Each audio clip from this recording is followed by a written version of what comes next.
know I've mentioned this several times on the channel by now, but the days of the small guy in Formula 1 are just, well, completely over. The likes of Ken Tyrrell will never be seen again because things have changed so much in the last 30 years. Costs are the main thing. While there are cost caps these days, the barrier to entry into the sport is now massive.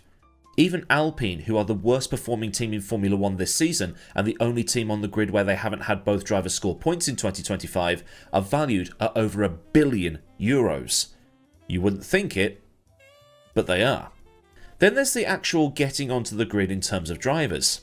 The super license points, which got called the Verstappen rule when it came in, means that drivers have to qualify for their licenses through earning points towards said licenses as they compete in various series. Something that we've established before as being heavily biased in favour of the FIA series and European series as a whole, with Colton Herta deciding that the best way of him getting his dream F1 seat is to come over here and do Formula 2, because he can't get close enough to the top of IndyCar to instantly qualify. But the general way of getting a team onto the grid these days is to simply buy an existing one. The entry of the current Mercedes team can be traced back to the late 1960s, because it was initially Tyrrell, then BAR, then Honda, then Brawn, and then Mercedes, with that lineage winning a combined 11 drivers' titles and 10 constructors' titles. Unless my maths fails me. It's something along those lines. Red Bull was previously Jaguar. Alpine can trace its roots back to Toleman in the 1980s, and Racing Bulls, or Toro Rosso, whatever you want to call them, was once Minardi. And then you've got Aston Martin, which was once Jordan. And while we typically think of the lineage as being Jordan-Force India-Racing Point-Aston Martin, there are a couple of, well, lesser known years in between. The Jordan name ceased to exist at the end of 2005, the bright yellow cars gracing the Formula 1 grid for one final season. But even though they were still called Jordan in 2005, Eddie Jordan was nowhere to be seen. He'd sold the team, and it carried on in name only for one more year. Which was quite sad because, well, everybody liked Jordan. Except maybe Ralf Schumacher. But it had been a very tough time for the team. Eddie was losing cash hand over fist, and this had been made worse after Eddie had tried to take the telecommunications company Vodafone to court over an alleged sponsorship deal that Vodafone was to sign with Jordan, only to fob Eddie off and go to Ferrari instead. This cost Eddie a lot in legal fees and everything else on top. Eddie was also banking on a potential engine deal with Mercedes around 2003 or so, but Mercedes never took Jordan on, with Jordan often voting how McLaren did in team meetings to try and keep Mercedes on side. And that's something that Eddie didn't want to do because he and Paul Stoddart at Minardi had, well, we'll call it a privateer pinky promise. They'd help each other out, since they were the last two left. Jordan was also going to be without an engine supplier in 2005 because Ford had put Cosworth up for sale, and that left Eddie in the cold. Toyota came to the rescue at short notice, supplying Team Yellow with their V10s for that year. But the engines were going to cost money that EJ simply didn't have, so Bernie introduced him to a bloke called Alex Schneider. 6 weeks later, the team was sold. Sold to an entity called the Midland Group. Now the Midland Group still exists. Wikipedia lists them as an international trading and investment holding company that's registered in Guernsey. Guernsey being one of the Channel Islands, which are a crown dependency of the United Kingdom. So it's owned by the United Kingdom, but it's not part of the United Kingdom, like the Isle of Man is. I guess it's a bit like how Puerto Rico is to the United States. But either way, the Midland Group had already tried to invest in a Formula 1 team, talking to Jaguar when that was put up for sale, but ultimately sold to Red Bull. Buying Jordan for $60 million and continuing it as Jordan in name only didn't just keep it as Jordan, but it also allowed Midland to claim the TV revenue and prize money that Jordan would get for the 2004 season. It also meant they could skip the $48 million entry fee. But the 2005 season for Jordan Midland wasn't exactly great. There were reports in the motorsport media through 2005 as to whether Midland would be in this for the long haul, and rumours began circulating that they might try to offload the purchase before the end of 2005. The car was an absolute dog. The drivers in Narain Karthikeyan and Thiago Monteiro weren't great either, and they were there more for money than anything else. And the only point they scored was at the Belgian Grand Prix. Now before I get, "You forgot the US Grand Prix," I haven't forgotten the US Grand Prix, it's just that the point scored at Spa was the only point they scored on merit all year. Eddie Irvine was rumoured to be buying the team out, which would have been a nice full circle moment, because it was Jordan that gave Eddie his F1 break in 1993. But either way, Eddie didn't buy the team, and Midland carried on into 2006. But the team was now something else. No longer Jordan. So Midland became MF1 Racing for 2006, leading to jokes in the UK motorsport media that the short form name was a close resemblance to the now defunct budget furniture retailer MFI. Midland kept the Toyota engines that Jordan had been using through 2005, but these were now V8s rather than V10s. Much to the annoyance of Midland, because they were told they had to use the V8s while Toro Rosso, the new-look Minardi team that was under Red Bull ownership, were allowed to continue using a V10.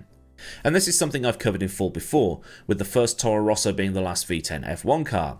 But Toro Rosso was being bankrolled by Red Bull. They should have been able to afford a V8. Midland, on the other hand, was also a new team, at least on paper, but they weren't allowed to use one. Neither was Super Aguri.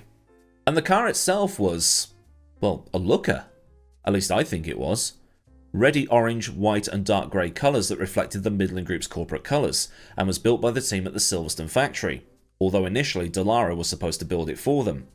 And when the car hit the track in the February of 2006, it became the first time a Russian-registered car had been on a Formula 1 circuit, with Adrian Sutil, Roman Rusinov and Markus Winkelhock being chosen as the team's test drivers. In the two race seats were previous Jordan driver Thiago Monteiro and former Minardi driver Christian Albers. And the car proved reliable in testing, and was apparently lapping in the low 120s at Jerez. Whether that's good or not, I'm not exactly sure because I don't have any comparison times. But reliability was strong, and that's a good sign. But the handling of the car wasn't great. It had some quirks that needed ironing out, or at least the drivers had to learn how to drive around before they went to the first race in Bahrain.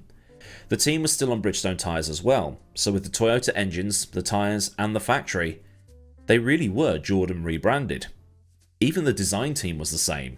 Because of the team's ties to Russia, with Midland Group owner Alex Schneider being a Soviet-born Canadian citizen, Midland wanted to field the first ever Russian driver in Formula 1. That feat would ultimately be achieved by Vitaly Petrov only a handful of years later, but Midland were hoping to field the already mentioned Roman Rusinov for the season. While not the first Russian in Formula 1, Rusinov did become the first Russian to win an international race in Europe, and would be part of the G-Drive racing squad that won the LMP2 championship in the WEC in 2015, 2018 and 2020. Rusinov didn't get the drive simply because he lacked the sponsorship. Midland needed money and Rusinov lacked money. It's just one of those things that happens in Formula 1. Although just prior to the 2006 season, they did talk to Takuma Sato, but it came to nothing. When the season started, the car was in that bubble between Super Aguri and everybody else, where they were faster than the Honda B team, but not fast enough to fight with those ahead. Kind of like when I'm playing Stellaris and I'm too good for Commodore, but too bad for Admiral. I need a Commodore Plus setting.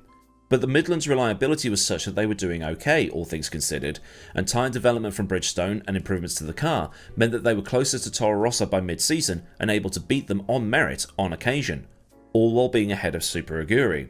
They were also occasionally making it into the second qualifying session.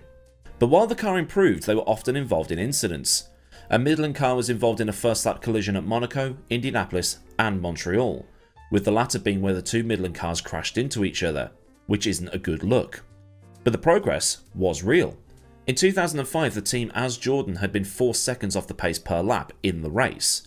In 2006, with a new look, a new name and a new car, it was down to 2 seconds. But things weren't particularly rosy with the team because there were rumours of it being sold. And it was sold. The value of teams went up because now no new teams could enter. So Midland could turn their $60 million investment into a $100 million sale. The car was later used in an episode of Suits. And there's your pub trivia for today. On the 9th of September 2006, it was announced that the team had been sold to the Dutch sports car manufacturer Spyker Cars, with Spyker paying $106 million for the Midland team. Schneider was no longer with the team, but Colin Collins was still kept on as team principal, and Mike Gascoigne returned to Team Silverstone as chief designer. While the changing of names wasn't allowed, the team could be renamed Spyker as part of title sponsorship. So for the final 3 rounds of 2006 at China, Japan and Brazil, the team was Spyker MF1 Toyota. Spyker Cars was a continuation of the old Spyker company that manufactured cars and aircraft, beginning this new look in 1999 and retains the rights to the name of the original company that was founded back in 1880.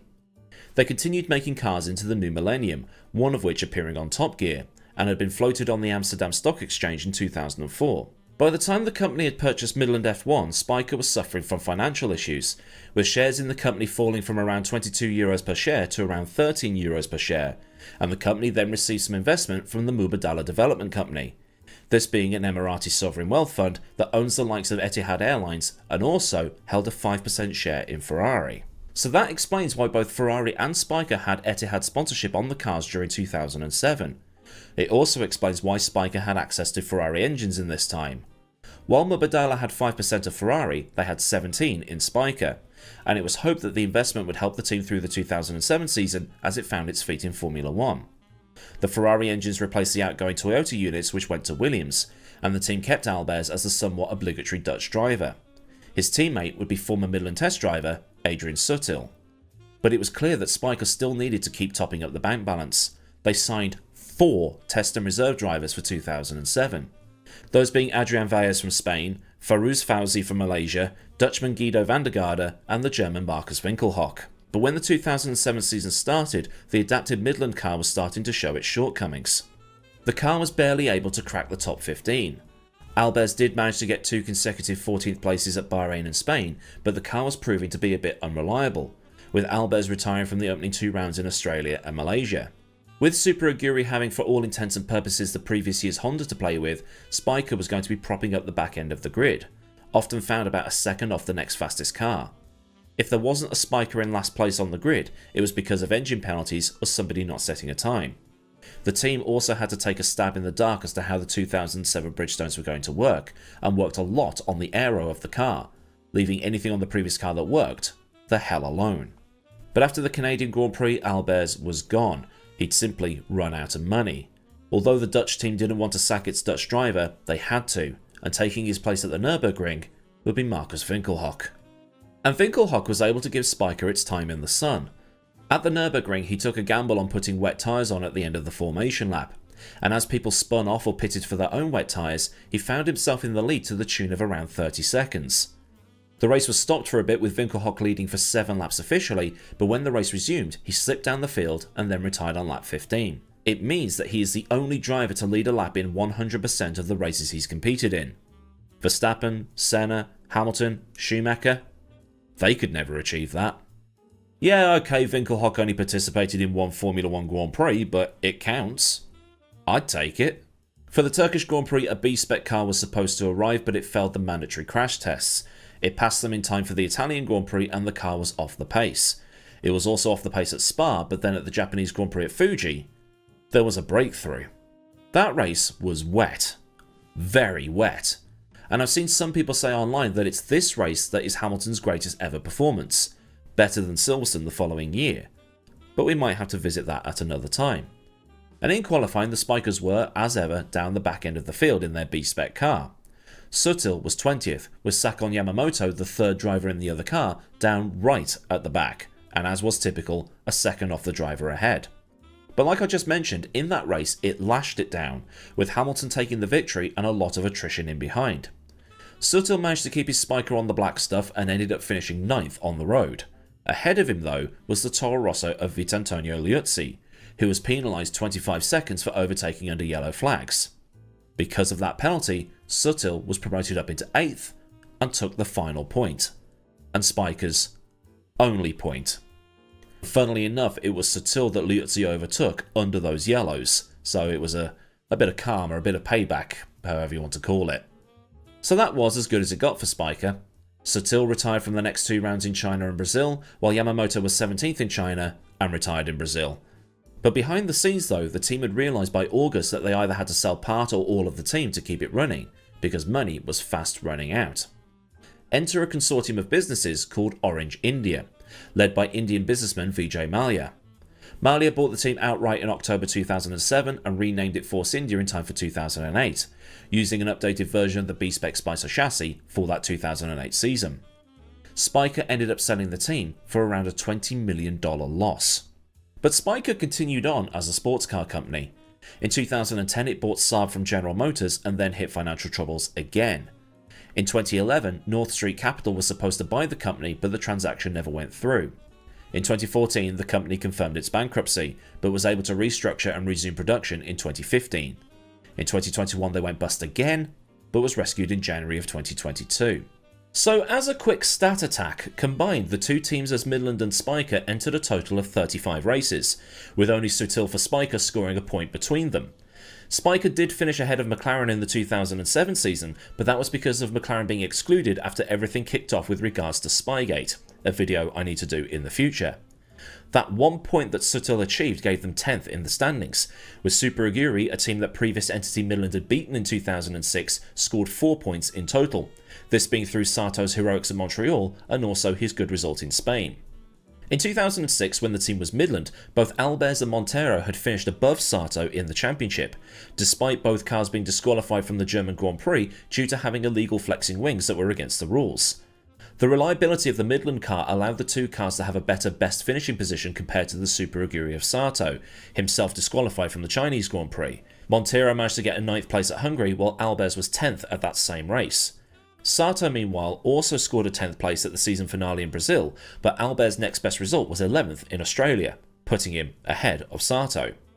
This is why when we talk about the likes of, say, the 2010 Trio or 40 Pacific Simtek and teams like that, they would often get the constructors' payouts through these kinds of results rather than actually scoring points. Although Marussia in 2014 would score points, and that was the death knell for Caterham. After 2 years where it was two different teams and seemed to be swapping owners at will, Force India was a much more stable continuation of the Jordan DNA and legacy.